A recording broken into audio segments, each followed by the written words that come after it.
Jika tuan-puan ingin bersara dengan pembelanjaan sekitar RM1,000 sebulan dengan kiraan tempoh persaraan sekitar 20 tahun bermula dari umur 55 tahun, tuan-puan perlu ada sekurang-kurangnya RM240,000 dalam simpanan.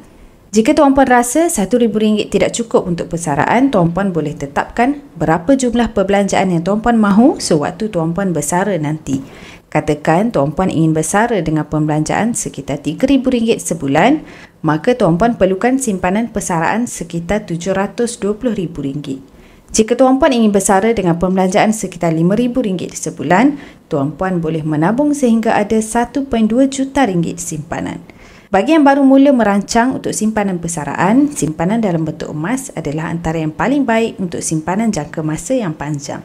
Kenaikan harga emas secara purata sekitar 10% setahun memberikan keuntungan yang lebih berbanding dengan simpanan KWSP, ESP dan juga tabung haji.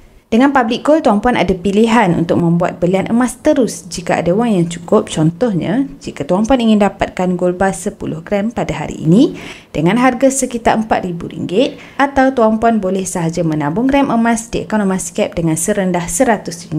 Dan bila cukup sahaja gram emas yang tuan-puan mahu, tuan-puan boleh arahkan sistem untuk keluarkan dan pos emas ke alamat tuan-puan dengan pos berinsurans.